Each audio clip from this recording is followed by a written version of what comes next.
नमस्कार, आपण पाहतात रिपब्लिकन न्यूज इंडिया।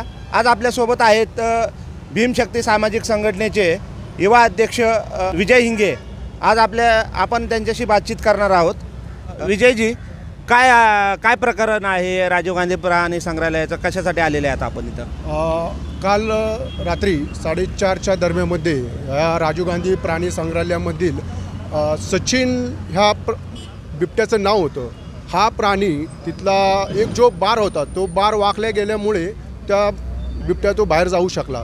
परंतु या इथे जी प्रशासन व्यवस्थापक आहेत राजेश कुमार यादव सर, हे यांनी जाणीवपूर्वक ह्याच्यामध्ये लक्ष घालून त्यांनी त्याच वेळेस योग्यरित्या ते काम करणं गरजेचं होतं। परंतु इथे काही असं निदर्शनास येत आहे की मध्यंतरी मागील 5 ते 7 महिन्याखाली हरिणांचा कुत्र्यांनी बळी घेतला।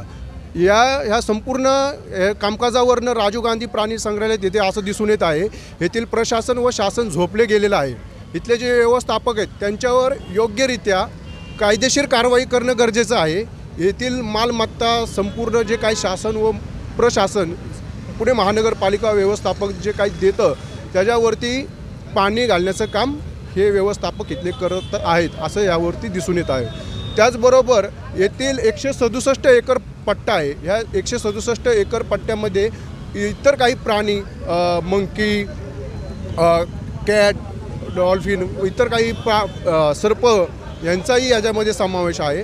परंतु इथे जाणीवपूर्वक त्या बिबट्याची व्यवस्था अगोदर केली असती तर ही वेळ प्रसंगी आली नसती। त्याचबरोबर शासनाने पुणे ठिकाणी शहर या गजबजलेल्या शहराला पर्यटन स्थळ असं हे घोषित केलेलं आहे राजीव गांधी प्राणी संग्रहालय।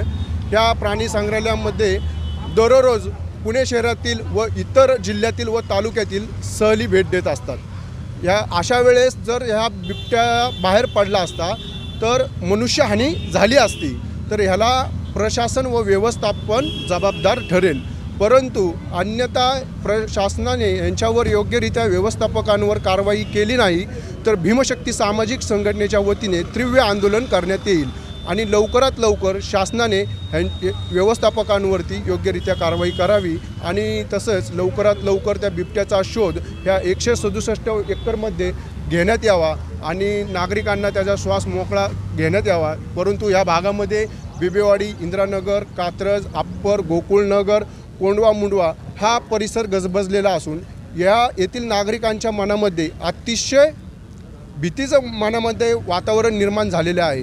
ह्या सर्व गोष्टीची दखल घेऊन पुणे महानगरपालिका वन विभाग प्रशासनाने योग्यरित्या कारवाई करावी ही भीमशक्ती संघटनेच्या वतीने मागणी करतो।